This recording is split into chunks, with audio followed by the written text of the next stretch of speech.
Hey guys, and welcome to QualityShot. As you can tell, I've got Aaron, the Cricket Connoisseur, and we're going to be talking about Pakistan versus England. Yes, I know. I don't really want to be talking about it. You can see Aaron's got a smug look on his face because both of us said it would be 2-1 to Pakistan, and obviously we're completely wrong because England completely bulldozed Pakistan. And I did say it was a B team, but all my subscribers were making fun of me saying it was England's C team. So whether it's a B or C team, I don't know. But anyway, we got beaten by not a full strength England side, to say the least. And to be honest, I just want to talk about Babar Azam 158, and then we can just end the video. To be honest with you, I'm joking.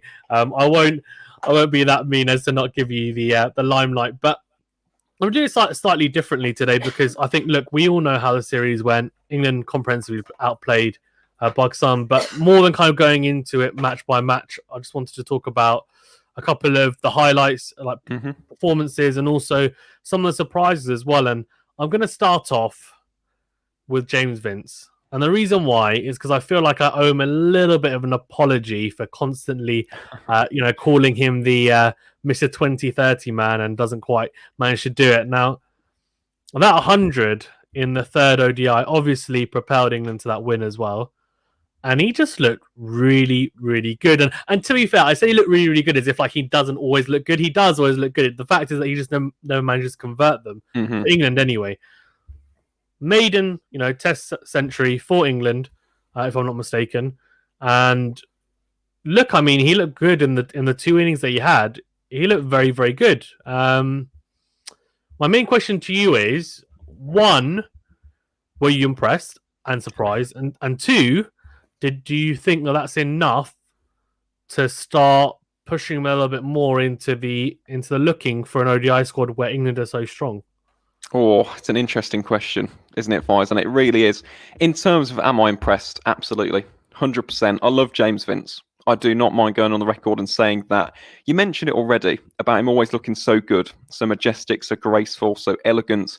Let's face it, on his day, when he's executing these crisp, elegant cover drives, James Vince is one of the most aesthetically pleasing batsmen on the entire planet. He's an absolute delight to watch. The problem with him in international cricket, as opposed to domestic county cricket for Hampshire, is that conversion rate. He had never scored an international century before that third ODI at Edgbaston.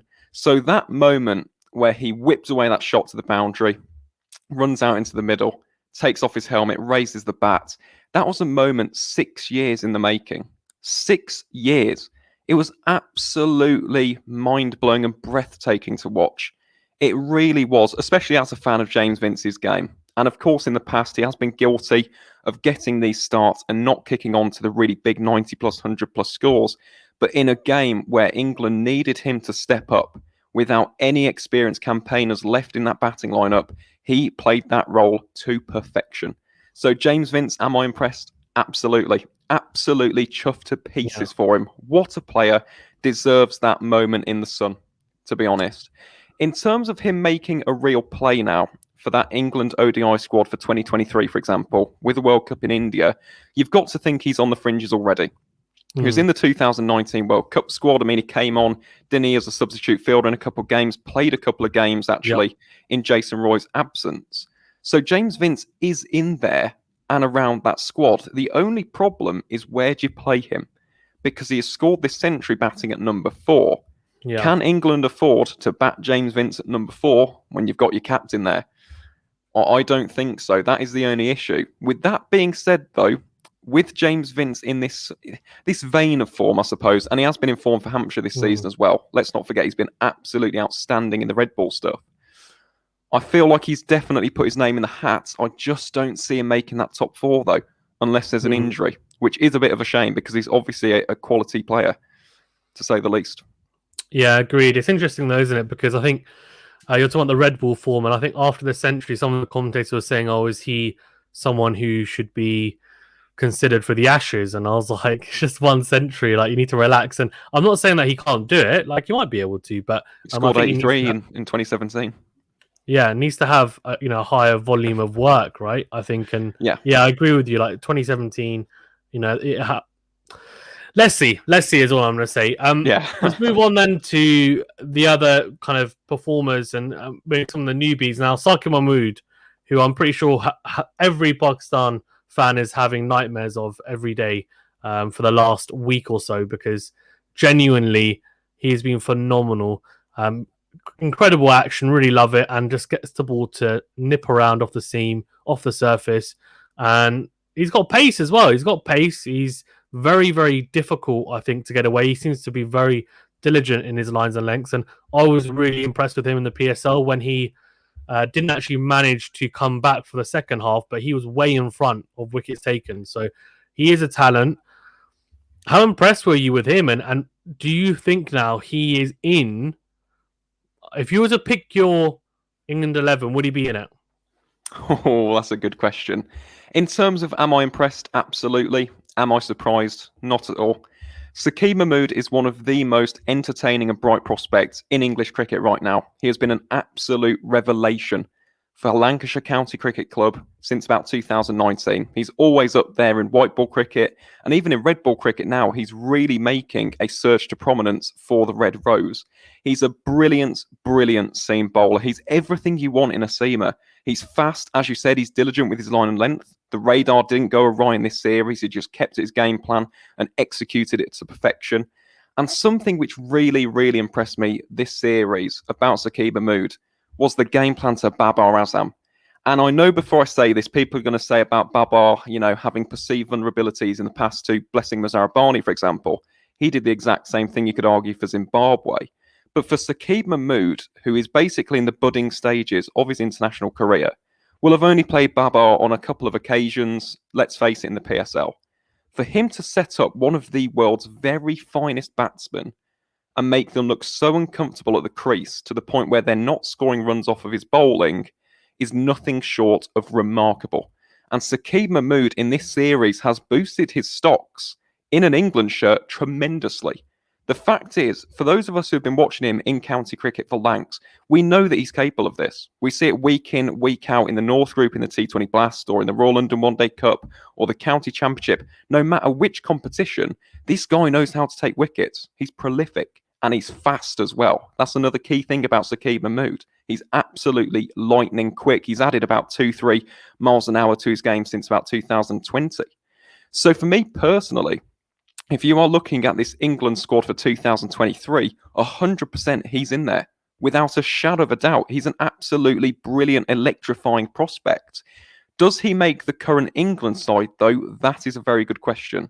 Can you afford to put him above the likes of Mark Wood or Jofra Archer? Because, let's face it, he's not the same kind of seamer as Chris Wokes. I don't think they're comparable, completely different niches and roles in the team. Could you put Saqib Mahmood ahead of Mark Wood and Jofra Archer? I think at the moment, probably not. However, if one of those was unavailable, you've got to think Saqib Mahmood is probably England's third or fourth choice seamer now. After this series, after previous performances in an England shirt as well, and of course in a Lancs shirt, he's got to be in the mix, 100%, and hopefully this can kickstart a bit of a prolonged run in an England shirt for Saqib Mahmood because he's absolute dynamite. I love the guy's class.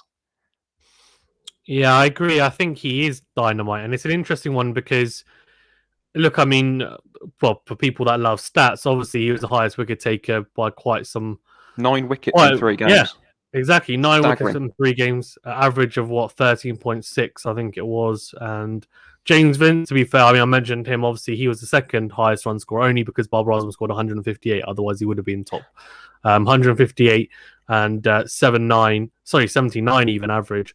James Vince, and that leads me quite nicely onto Lewis Gregory, who again I'd put my hands up and say maybe I've been a bit harsh on him because I constantly call him a poor man's Ben Stokes, and to be fair to him, he's proven his worth. I keep on seeing him for Somerset, and I just keep on thinking he's nothing special. And then he obviously came to this series again. I didn't expect much, but 117 runs, an average of 58.5, and he's also picked up wickets as well.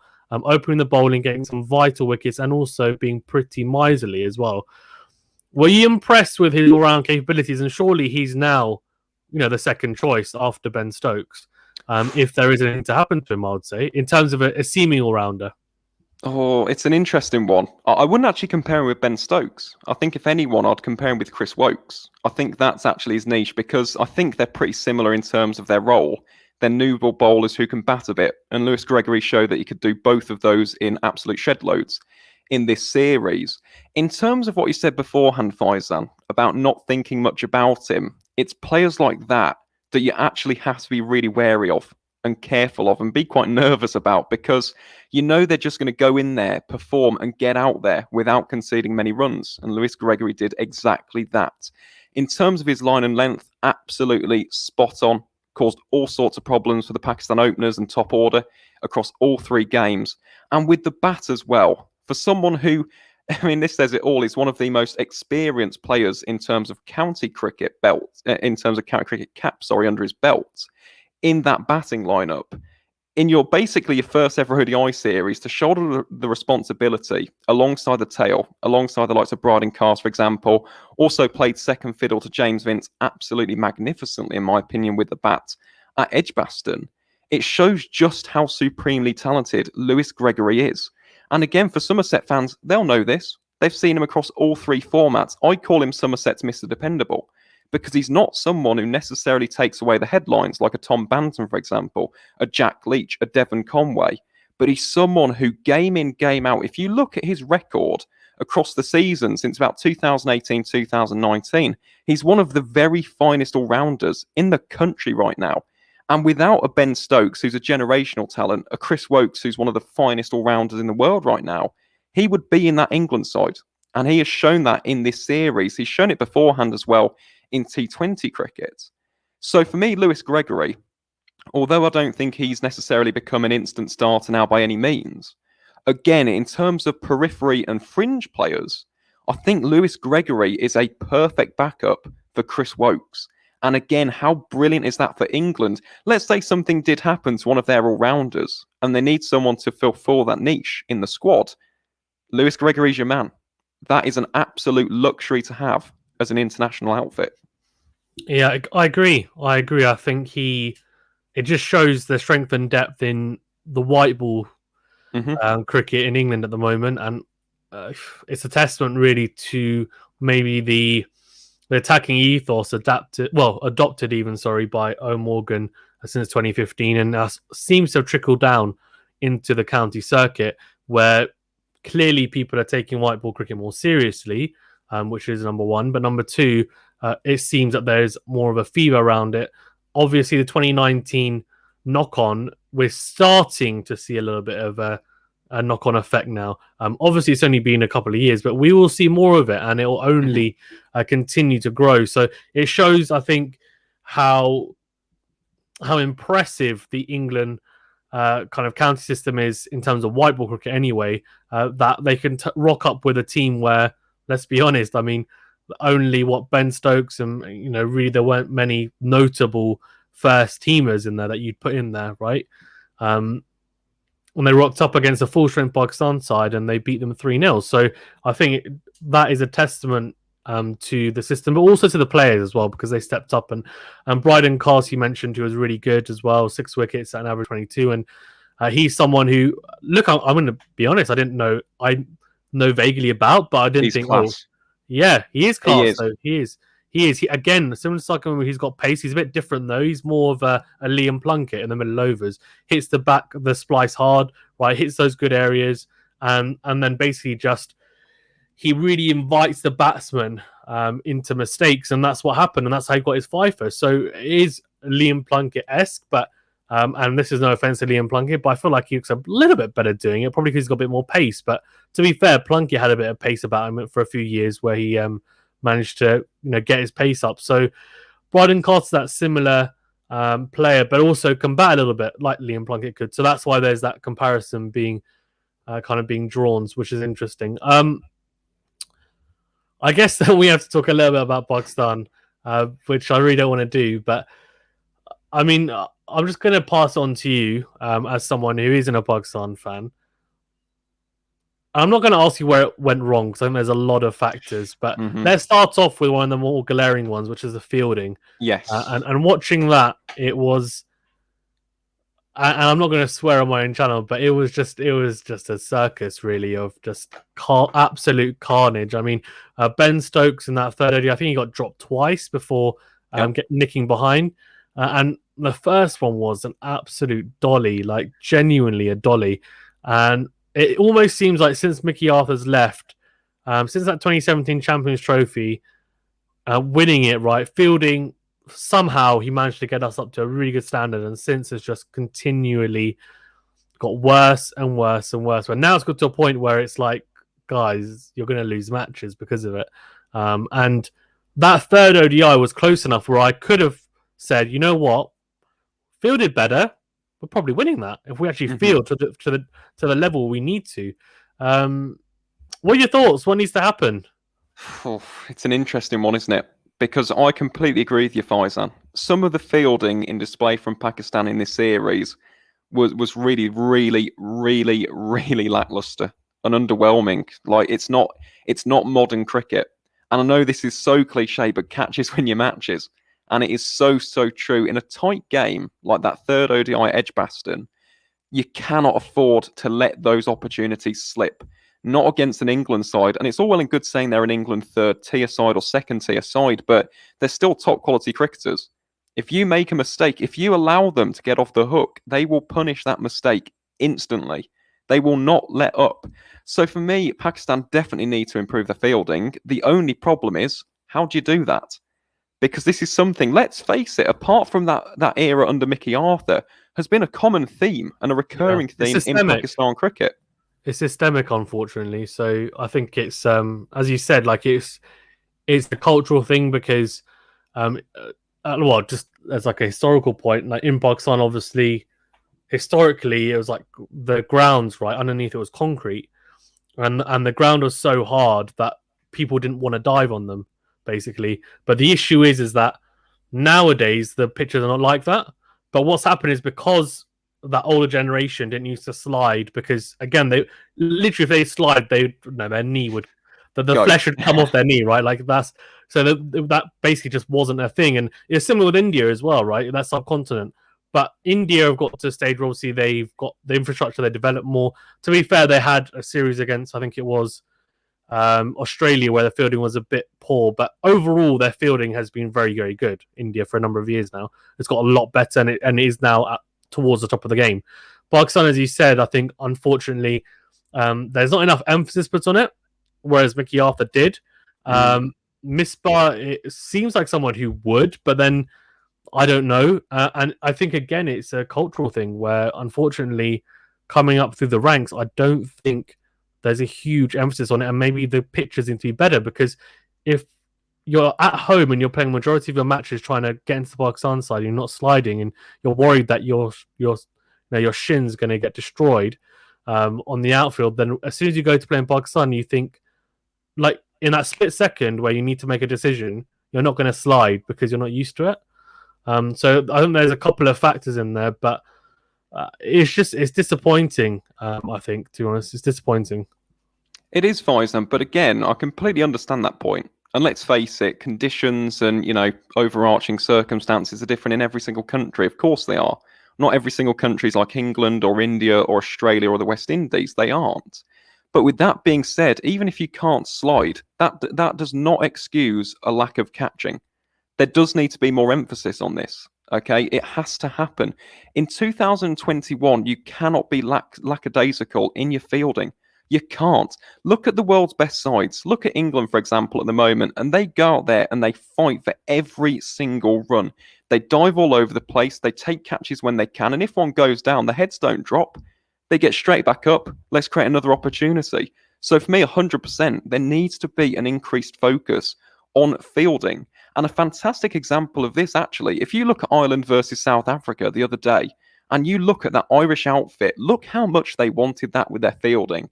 They were leaping about all over the place, saving quick singles, running to the ball quickly. These are basic fundamentals of the game. These are things that can be changed within the space of a few months.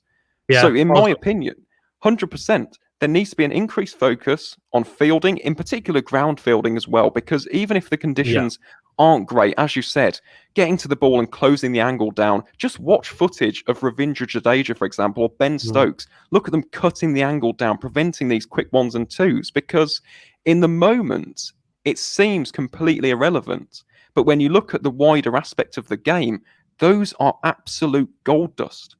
And that, for me, is where Pakistan lacks in comparison to an England, for example, or New Zealand or an India. And it's something which can be easily rectified if they put more focus on it, and concern themselves with it. Yeah, I agree. I think it's crazy. I think in the sense that, yeah, I mean, I just think about it, and it's a really good example you gave of the Ireland team, because I was going to bring that up. It's one of those things that when we look at it, I think, you know what, these guys are not. The Pakistan structure is just not in place, and people are not willing, as you said, to put their body on the line, and maybe it is just, as I said, a cultural thing. So let's see. But I'm hoping they can get it resolved. I really am. I guess the other talking point in terms of, I think the bowling overall was not, it wasn't horrific. So I don't want to touch upon that too much. However, some of the batting was haphazard, to say the least. And obviously, Babar Azam and Fakhr Zaman, especially not getting runs in the first 2 games when they were the 4 players coming into the series, Fakhr Zaman especially, did hurt Pakistan, and we were over-reliant on them. It's just simple as that. The middle order, though, looks extremely weak still.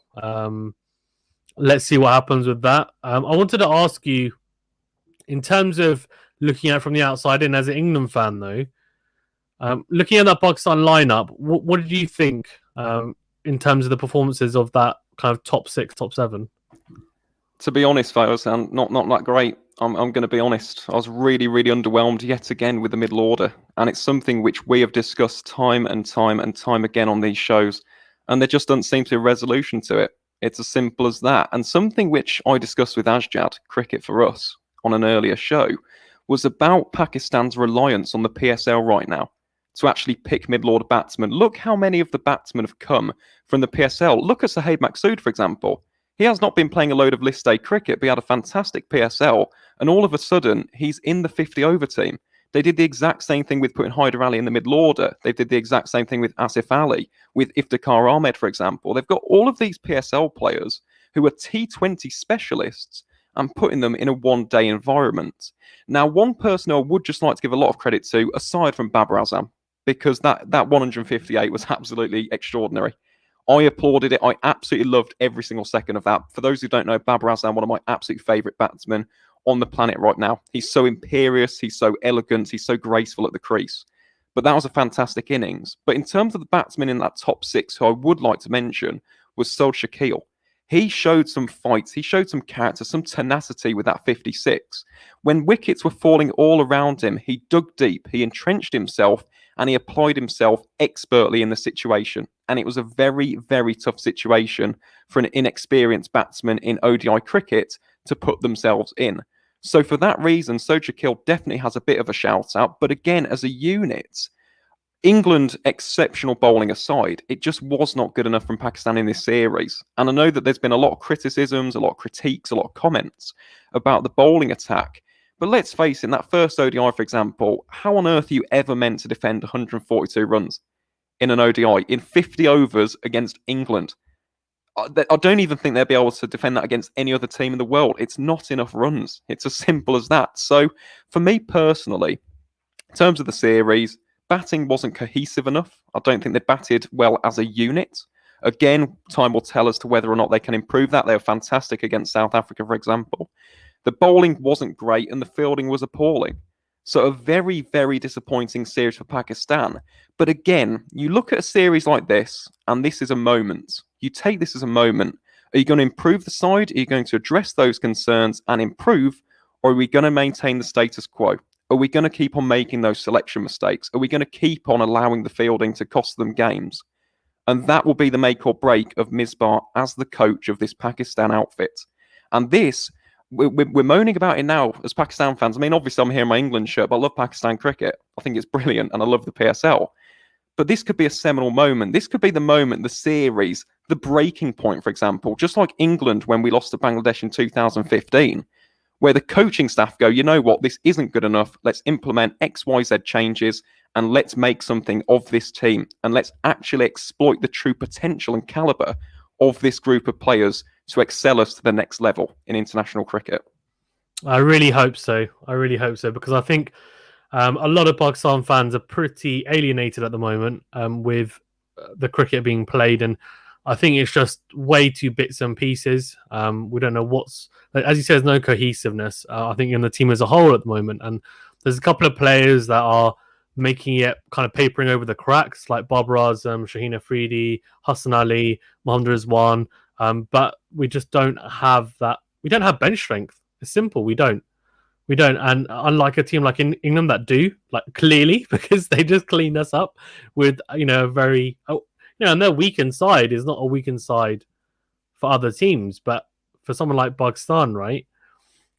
You look at that and you think, fantastic. Can we have some of those players, please? But it's just poor in terms of a performance. And Misbah said it himself, but I think that the manager can say that, but they need to then look at themselves. And I think it's all well and good to blame the players, and yes, the players need to bear some of the brunt because, of course, they're the ones in the field. But how they're being managed, I think, hasn't been fantastic. But that's probably another issue for another video. So I'm going to touch upon some of the good points before we wrap up of Pakistan. And you obviously touched upon it, that fantastic innings from Babar Azam. And look, he's not number one batsman in the world for no reason. And as I mentioned before, we have heavily relied on him.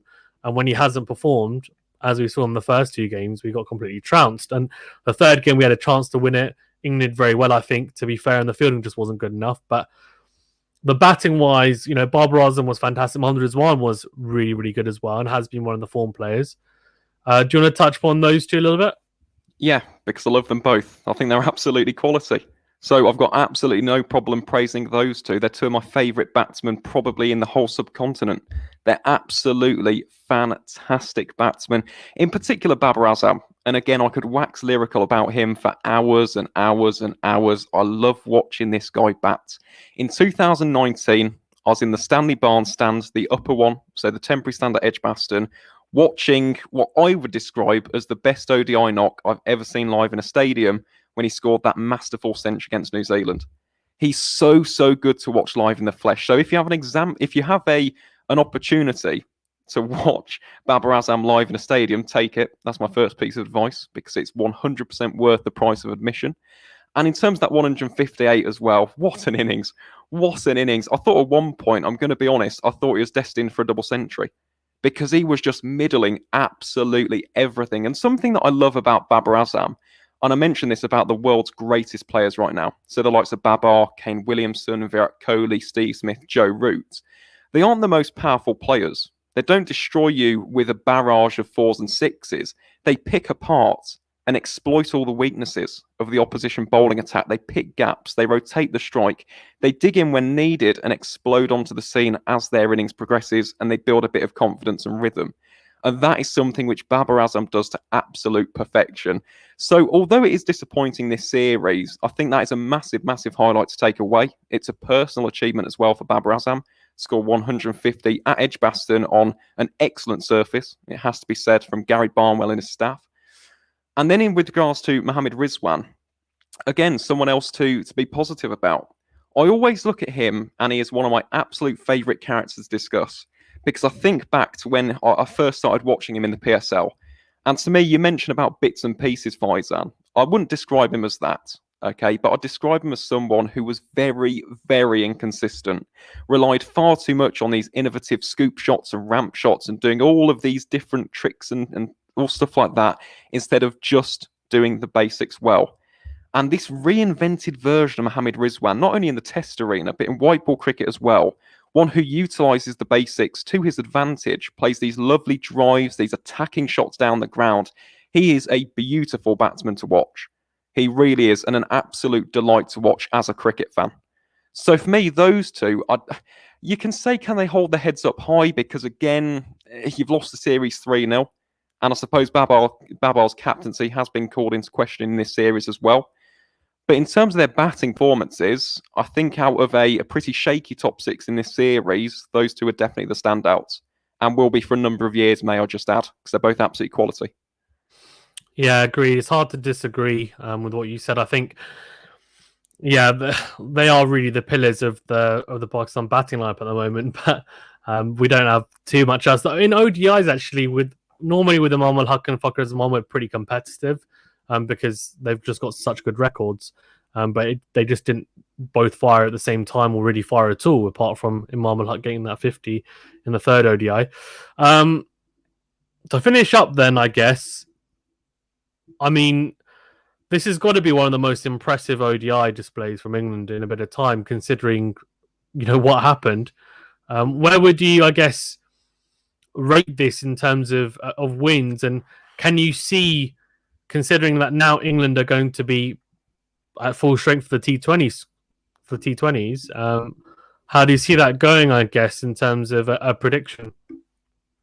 Great question, Faizan. In terms of where it ranks for me, it's got to be up there in like the last 3-4 years, 100%. Because again, you think of the events preceding this series, okay, and we discussed it in the preview show, didn't we? An entire squad out because of COVID protocols, and you've got a squad of 11 players basically who are playing in the county championship, playing red ball cricket, not 50 over cricket. That still doesn't start until next week in England and Wales. They're playing red ball cricket. They have 24 hours to prepare for the first game in Cardiff. And within the space of a week, they have whitewashed the number 6 ranked side in one-day international cricket. It's one of the great underdog stories of the past 4 or 5 years. 100%. And to me, as a long-term England fan, I always refer back to this because it blows my mind to this day. 2015, I will never forget the moment that Rubel Hussain delivered that Yorker to Jimmy Anderson, and England exited that World Cup as an absolute shambles. And there was widespread condemnation of cricket in this country. We were at rock bottom. And to look at the way in which English cricket has bounced back, completely revamped and reshaped our domestic circuits in 2014 with the Royal London One Day Cup, and in the years that followed with this brand new mindset of attacking, aggressive and clinical cricket, which is relentless and just, extraordinary to watch. This series was a testament to the improvements that have been put in place in English cricket. And for all of the criticisms and critiques and, fire and flack that county cricket comes under when the England cricket team aren't doing well, I think in this series, county cricket proved its worth.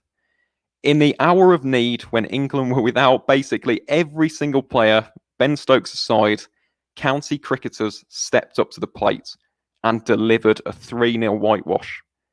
Outstanding. I could not be prouder of those players. And in particular for me, for example, John Simpson, I've spoken to the bloke on the podcast. I spoke to him about England aspirations, and he was very, very upbeat about it, but he never felt as though it actually happened. And for him to go out there, take some brilliant catches as well, I think he kept very, very well in this series, apart from a couple of tough drop catches. But he was outstanding. You look at the likes of Lewis Gregory, Sakeem Mahmood, Matt Parkinson as well, who we know is supremely talented. That ball to Fakhar Zaman at Edgbaston was absolutely ludicrous. 12.1 degrees of turn. It's the most ever on a wicket-taking delivery by an English spinner in English conditions. And that just summarises just how good Matt Parkinson is as a young talent. So for me, definitely Faizan, it's up there. It feels amazing. It really, really does. The only thing that I will say, heading into the T20 series, people may be looking at this and thinking, well, England, they're going to be buoyed with confidence. They're going to go and whitewash Pakistan 3-0 now. I don't think that's going to be the case. I'm going to be honest, because unlike ODI cricket, unlike Test cricket, T20 cricket is incredibly, incredibly unpredictable. It really is. It is the only format in international cricket where one person can change the entire outlook of a game. All it would be a Fakhar Zaman century, a Babar Azam century, a Mohammad Rizwan quick-fire 50 from 20 balls, and a game's gone like that. And the whitewash is off the cards. Pakistan could win the series. So in terms of this series, I'm not going to go in there with a load of confidence and brassness and arrogance and say, oh yeah, England are going to win 3-0, because I don't think we will. T20 is a ridiculously volatile and unpredictable environment for international cricket. Anything can happen, and we've seen that in the past with so many upsets over the years. So England can definitely take confidence, but let's not get sloppy. Let's not get lackadaisical. Let's not look at this series and suddenly underestimate Pakistan, who, let's face it, in T20 cricket are a very, very solid outfit. With the likes of Shaheen Shah Afridi, Harris Ralph as well, who's more of a T20 specialist in my opinion. If he finds his radar, he's going to be causing all sorts of issues for England, just as he did in 2020. You've got the addition of an Azam Khan, for example, a Sohaib Maksud is in fantastic form from the PSL. I feel as though the T20 series is going to be a far, far more tense and highly fought for encounter than the ODI series. And England, the worst thing that we could do is underestimate Pakistan. We have to go in there and give it our all to win this series, because it's going to be an absolute dogfight against a very, very determined Pakistan side. Yeah, that's very interesting, actually, is what you mentioned. Obviously, that it's going to be more competitive, and it's nice to see that the England players that performed very well in this series got rewarded. So Matt Parkinson, you mentioned, which definitely, for me, the ball of the series, like genuinely amazing. Incredible. As someone who bowls a little bit of leg spin as well, that was just like, please, like, give me that all day, please, the left-hander. And yeah, I mean, it definitely hit a crack, I'm sure, but it hit a spot. But I don't think he'll care, because look, he had to put it on the spot, and it was incredible delivery to watch. And I watched it back a couple of times. I was like, you know what, Imam Haq looked so disappointed, and as a batsman, he would be. That he'll look back at that and just say, you know, fair enough, got a good one, got a good nut, and you know, what can I do? And yeah, Starkin Woods obviously getting called up as well for T20 squad was nice to see. What's your prediction then? You said not 3-0, so what are you going with? Well, I might go 2-1 Pakistan again, seeing how it went last time. Really? Wow, okay. I did say it last time and England won 3-0, so... a bit of reverse psychology. Isn't it that Gautam Gambhir always says that the other team's going to win and then India always win? That's what there's a running joke that Gautam Gambhir always says, like, oh, England are going to beat India 5-0, and then India just trounce England. So it's a classic. But yeah, I reckon I'm going to go, I don't know, I could be pessimistic and go 3-0 England, but I think it'll be 2-1 England. I'd like to think we'd win a game. It'll probably be the last game, like a dead rubber, where Pakistan have no pressure on them. And they're like, oh yeah, it's great. We can just... This is what I thought was going to happen in the ODI, and it nearly did happen. And I reckon Pakistan might do a similar thing.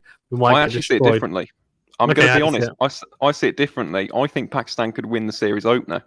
Because let's face it, they have been absolutely dragged through the mud after this ODI series. If Misbah has not absolutely blasted them with the hairdryer treatment and got them ready and fired up for this first game, then I don't know what this squad needs. But I feel like they'll win the series opener, and that's when the series will be very, very interesting. We'll have to wait and see, though, Faizan, of course. This is all speculation. It's all theory. Cricket is not played on paper. It's played on the pitch. And that is why we love this wonderful game so much. Yeah, agreed. And on that note, thank you very much, Aaron, for being on as always.